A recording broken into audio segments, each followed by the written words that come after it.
بسم اللہ الرحمن الرحیم۔ آج کی اس ویڈیو میں آپ کو بتاؤں گا کہ کیسے موجودہ حکومت کی ناک کے نیچے قوم کو لوٹنے کا کام زور و شور سے جاری ہے۔ کیسے پیٹرول اور گیس کے نام پہ اربوں روپیہ غریب عوام کی جیب سے نکالا جا رہا ہے اور سسٹم بالکل بے بس ہو چکے ہیں۔ کرپٹ لوگ اپنی جیبیں گرم کرنے میں مصروف ہیں۔ میں پرائم منسٹر عمران خان کی بحیثیت اپوزیشن پارٹی کے لیڈر کی بہت سی ایسی تقریریں سن چکا ہوں جو انہوں نے سابقہ حکمرانوں کے خلاف کی، لیکن بدقسمتی سے پھر انہیں اسی راستے پہ چلنا پڑا۔ عمران خان اپنے دھرنوں میں سرے عام پیٹرول، گیس اور بجلی کی قیمتوں میں اضافے کی مخالفت کرتے تھے، لوگوں کو کہتے تھے کہ بل پھاڑ دو، سول نافرمانی کا نعرہ لگا کے خود بھی انہوں نے بل پھاڑا، لیکن پھر ہم نے دیکھا کہ انہوں نے اپنے دور حکومت میں جس بے دردی سے ان چیزوں کی قیمتیں بڑھانے کی اجازت دی، اس کی مثال نہیں ملتی۔ اور تو اور جس کرپشن کے ڈھول وہ بحیثیت اپوزیشن لیڈر پیٹتے تھے، اس سے بھی زیادہ خوفناک کرپشن ان کی اپنی ناک کے نیچے ہوئی اور پھر انہیں اپنی ہی مشیر سے استعفیٰ بھی لینا پڑا۔ کبھی یہ ملک آٹا مافیا کے شکنجے میں، کبھی چینی مافیا کے، یہاں تک کہ مہنگائی مافیا نے حکومت کو بے بس کر کے رکھ دیا اور حکومت زبانی جمع خرچ کے علاوہ کچھ بھی کرنے سے قاصر ہے۔ زمیندار آلو 20 روپے کلو فروخت کر رہا ہے، لیکن لوگوں کو آج بھی فریش آلو جو ہے 100 روپے کلو دستیاب ہے اور پرانا آلو 50 روپے کلو مل رہا ہے۔ ہر چیز کو سٹور کر کے اپنی مرضی اور اپنی قیمتوں پر نکالا جا رہا ہے اور کوئی مائی کا لال ان کا کچھ نہیں بگاڑ سکتا۔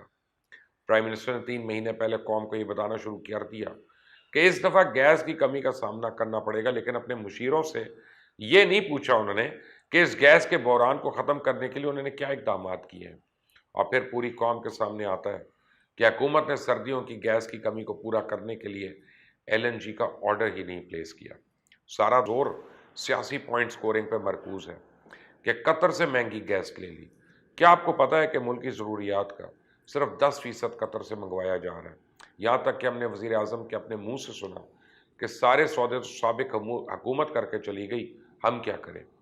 اس وقت ملک کو ماہانہ 12 ٹینکرز LNG کی ضرورت ہوتی ہے، جس سے سابق حکومت نے 5 کارگو کے سودے کیے، باقی 7 کارگو کے سودے موجودہ حکومت نے کرنے ہوتے ہیں۔ تو ان 7 سودوں میں کیا تیر مارا گیا؟ انہوں نے آخری وقت پر ایمرجنسی میں مہنگی داموں پر کیوں خریدا گیا؟ میرے پاس خبر آئی کہ ملک کی معیشت اپنے پاؤں پہ کھڑی ہو گئی ہے۔ پھر خبر آتی ہے کہ وزیر خزانہ کو خراب کارکردگی پہ فارغ کر دیا گیا۔ اور بھائی ملک کی معیشت بحال ہو گئی تھی تو نیا وزیر خزانہ لانے کی ضرورت کیا پڑی تھی؟ اور پھر نیا وزیر خزانہ آ کر بتاتا ہے کہ ملک 2.5 سال میں برباد ہو چکا۔ وہی مشیر پیٹرولیم جو بتا رہا تھا کہ سابقہ حکومتوں نے انرجی کے معاملے میں کیا گند کیا، پھر اسے بھی مافیا کا ساتھ دینے پہ نکال دیا جاتا ہے۔ کہا جاتا ہے LNG ٹرمینل میں گھپلے ہوئے، لیکن پھر اپنے دور میں گیس کے ذخائر بڑھانے کے لیے ایک بھی ٹرمینل نہیں بنایا گیا۔ آپ کی ناک کے نیچے کرپشن ہو رہی ہے اور پھر آپ انہی کے خلاف ایکشن لے رہے ہیں۔ ایکشن اس ملک میں 70 سال سے لیے جا رہے ہیں، لیکن ان کا حاصل کیا ہے؟ جو اربوں روپے غریبوں کی جیبوں سے نکالے جا رہے ہیں وہ کون واپس کرے گا؟ 10 سال یہ کیسز چل کر نظریہ ضرورت کا شکار ہو جائیں گے۔ جیسے عمران خان کو نئے وزیر خزانہ کو لانے کے لیے انہیں نیب سے کلیئرنس سرٹیفکیٹ دلوانا پڑا۔ قصہ کچھ اس طرح ہے کہ 31 مئی 2020 کو جب حکومت کی طرف سے قیمتوں میں کمی کا اعلان کیا گیا اور پاکستان پیٹرولیم کی قیمت 74.52 روپے پہ آ گئی تو پورے ملک میں پیٹرول کا بحران پیدا کر دیا گیا۔ مافیا نے پیٹرول چھپا لیا اور یہ سب عمران خان کے مشیر پیٹرولیم کی ملی بھگت سے ہوا۔ جب چور چوکیدار سے مل جائے تو یہی ہوتا ہے۔ پرائم منسٹر عمران خان نے نوٹس لیتے ہوئے 9 جون کو متعلقہ حکام سے اسی مصنوعی بحران کے ذمہ داروں کے خلاف سخت کارروائی کرنے کو کہا۔ کچھ روز بعد ہی اوگرا کی جانب سے 6 آئل مارکیٹنگ کمپنیز پر کل 4 کروڑ روپے کے جرمانے عائد کیے گئے۔ سیکٹری پیٹرولیم نے جن کمپنیوں پہ جرمانے عائد کیے وہ خود ان کا چیئرمین تھا۔ اب آپ اپنے آپ کو جرمانہ کرنے کی کلاسیکل مثال بھی اسی دور حکومت میں دیکھنے میں آئی ہے، لیکن اس کے باوجود پیٹرول کا بحران ویسا ہی رہا۔ پھر قوم کو بتایا گیا کہ پیٹرول کی قیمت میں 25 روپے اضافہ کرنا ضروری ہے اور پھر جادو ایسا چلا کہ اس فیصلے کے کچھ ہی گھنٹے کے بعد پیٹرول کی تمام سپلائی نارمل ہو گئی۔ LNG کی بات کریں تو وہاں بھی انسان حقائق دیکھ کے شرما جاتا ہے۔ عوام کے پیسوں پہ اربوں کا ڈاکہ ڈالا گیا۔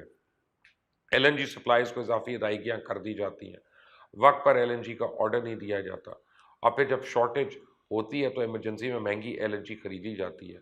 یہی وجہ ہے کہ مارچ کے آخر میں پرائم منسٹر عمران خان اپنے معاون خصوصی برائے پیٹرولیم ندیم بابر سے استعفیٰ مانگ لیا انہوں نے۔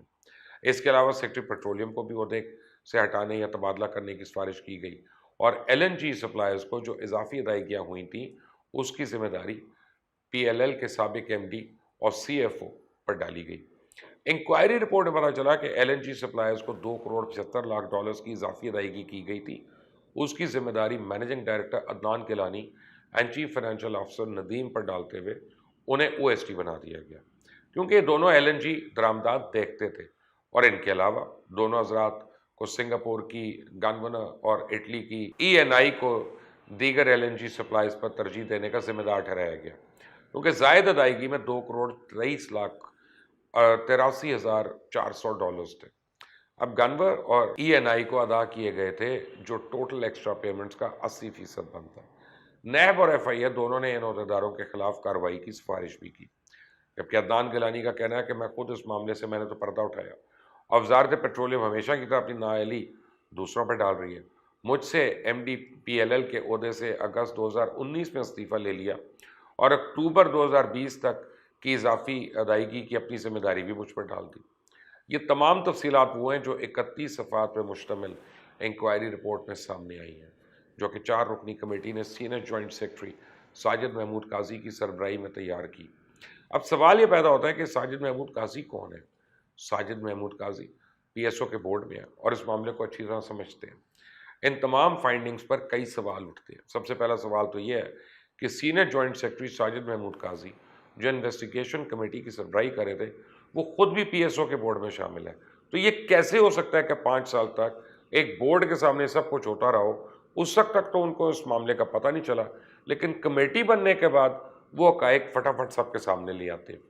کہیں ایسا تو نہیں ہے کہ انہوں نے خود کو اور منسٹری کو بچانے کی کوشش کی اور 2 افراد پہ سارا الزام ڈال دیا تاکہ ان کو اسکیپ گوٹ بنایا جائے، ان کی اپنی انکمپٹنسی کسی کے سامنے نہ آئے؟ لیکن میں آپ کو ایک بات کہوں، یہ معاملہ اتنا سادہ نہیں ہے کہ 2 افراد پہ اس کی ذمہ داری ڈال کے معاملے کو رفع دفع کیا جائے۔ یہ پیٹرولیم بحران اور اس انڈسٹری میں ہونے والی بدعنوانی اور بددیانتی دراصل پیٹرولیم ڈویژن کے تحت 15 کمپنیز میں جاری بدعنوانیوں کا نتیجہ ہے، اور یہی وجہ ہے کہ ادارے جو بھی نقصان ہو رہا ہے وہ ان کمپنیوں کی مالی کارکردگی رپورٹ میں کبھی سامنے نہیں آتا۔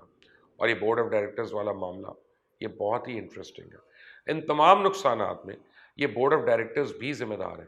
ان کی ناک کے نیچے ہی ہوتا رہا، لیکن یہ سب کیسے لا علم رہے؟ ان کی طرف سے کیوں اس معاملے پہ کبھی سوال نہیں اٹھایا گیا؟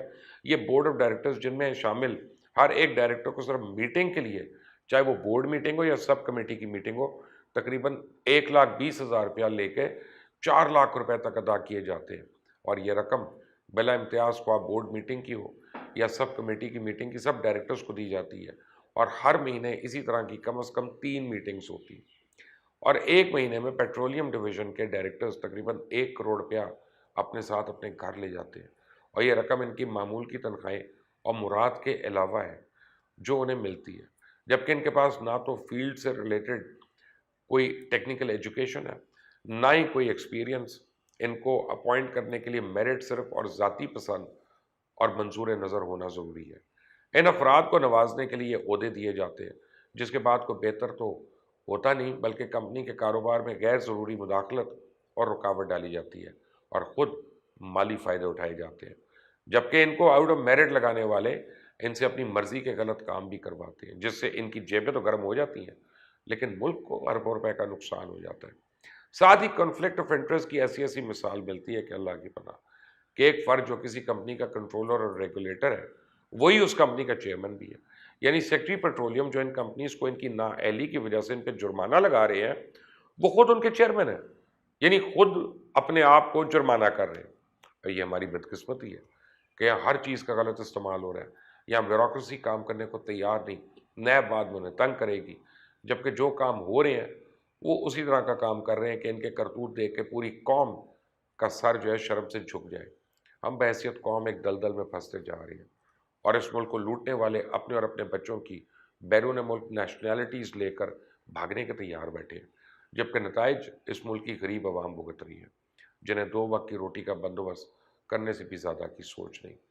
ان 2 ٹیسٹ کیسز کو دیکھتے ہوئے میں یہ تو کہہ سکتا ہوں کہ آوے کا آوا بگڑا ہوا ہے، اور ہر کوئی اپنی بوٹی کے لیے ملک کی گائے ذبح کر رہا ہے۔